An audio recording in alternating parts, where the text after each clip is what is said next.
270 მილიონი ლარი საქართველოდან უნდა გადაირიცხოს პირდაპირ რუსეთში ქართული კომპანიის გავლით. საქართველოს რკინიგზა სავარაუდოდ 47 მოძველებული ლოკომოტივის კაპიტალურ რემონტს ოკუპანტ ქვეყანას ანდობს. არადა შეეძლო 4 მილიონის დაზოგვა თუ ხელშეკრულებას ევროპულ კომპანიასთან გააფორმებდა, რომლის ვაგონ-შემკეთებელი ქარხნები უკრაინაში და ლატვიაშია. სკინეს ტრეილ ჯორჯიას აბსურდული მიზეზით ტენდერიდან დისკვალიფიკაცია მისცეს და უალტერნატივო აღმოჩნდა შეპესე გეორგია, რომელიც ვაგონებს ჩელიაბინსკში შეაკეთებს.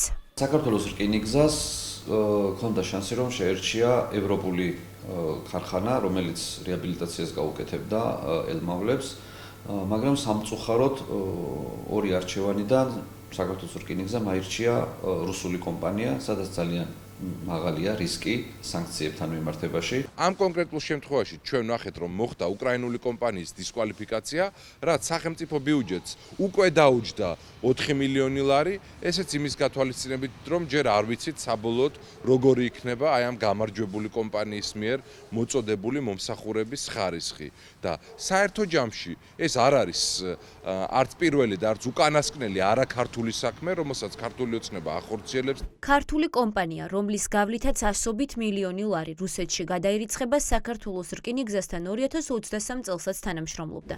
მაშინ ეს თანამშრომლობა კრახით დასრულდა, რადგან აღებული 80 მილიონი დოლარით შეპესე გეორგიამ ლოკომოტივების შესყიდვა რუსული სანქცირებული კომპანიისგან სცადა, რის გამოც ქართული მხარე იძულებული გახდა ხელშეკრულება გაეწყვიტა. მიუხედავად ამ ცუდი გამოცდილებისა, საქართველოს რკინიგზამ გეორგიასთან თანამშრომლობა 2025 წელს კიდევ ერთხელ გადაწყვიტა.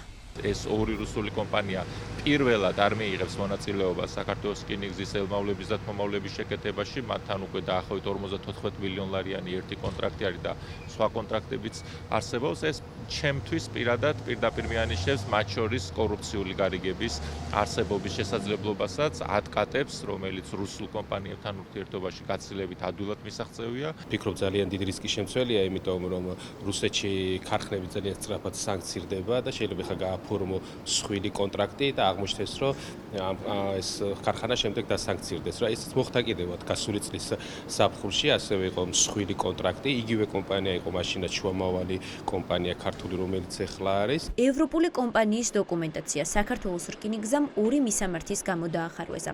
სკინეს ტრეილ ჯორჯია უკრაინაშია რეგისტრირებული, თუმცა ლოკომოტივებს ლატვიაში მდებარე ქარხანაში არემონტებს. ამ მიზეზით კომპანიის დისკვალიფიკაცია და ერთადერთ ალტერნატივად იმ კომპანიის დატოვება, ვინც ამერიკის, დიდი ბრიტანეთის, ევროპის მიერ სანქცირებულ ქარხნებთან თანამშრომლობს, კორუფციასთან დაკავშირებით ბევრ კითხვას აჩენს. მოინტერესებს თუ არის ვინმე პასუხისმგებელი პირი, ვისაც შეიძლება გავესაუბროთ, კითხვები გვაქვს ახალ ტენდერზე.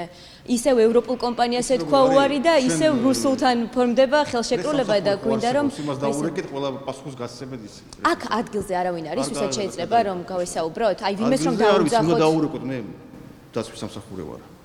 უნდა დაურეკოთ პრესამსახურს. საქართველოს რკინიგზის პრესამსახურმა შიდა ნომერზე არ გვიპასუხა, ამიტომ კითხვების დასასმელად შეპესე გეორგიაში მივედით. რეგისტრაციის მისამართზე მათი ოფისი არ დაგხვდა. კომპანიის არსებობის შესახებ არაფერი იციან ადგილობრივებმა. კომპანია გეორგიას ვეძებთ და სწორად მოვედით, აქ არის რეგისტრირებული. ის არის ზუბალაშვილებს იცი? ეს ზუბალაშვილი არა, ჟვანია. არა, ჟვანიას 18 ნომერში ბინა 2, ასე არის მითითებული და ვარი ხვალესით მი. აი კომპანია არის გეორგია. შეპესე გეორგია საქართველოს რკინიგზის ლოკომოტივებს შესაკეთებლად კომპანია ჟეოდორ მარში წაიღებს. ეს ჩელიაბინსკში მდებარე ელექტროვოზორემონტის შვილობილი კომპანია, რომელიც 2021, 22 და 23 წლებში რუსეთის რკინიგზის სანქცირებულ კომპანიებთან თანამშრომლობდა. ანუ გამოდის, რომ საქართველოს ბიუჯეტიდან მილიონობით ლარი სხვადასხვა გზებით საბოლოოდ სწორედ სანქცირებულ კომპანიებში აღმოჩნდება. ბატონო ირაკლი, გამარჯობა. ჟურნალისტი გაწუხებთ, ახალ ტენდერთან დაკავშირებით მინდა რომ კითხვა დაგისვათ. სულ რუსულ კომპანიებთან რატომ თანამშრომლობთ თან სანქცირებულთან? რამდენ ხანში დაგირეკოთ? ამ საუბრის შემდეგ შეპესე გეორგიას ტევეპიროლის ზარებზე აღარ უპასუხია. კორუფციის მკვლევარები კი პირდაპირ ამბობენ, რომ საქართველოს რკინიგზის თანამშრომლობა უკრაინის ომის დაფინანსების გამო სანქცირებულ კომპანიებთან მაღალ რისკებთანაა დაკავშირებული.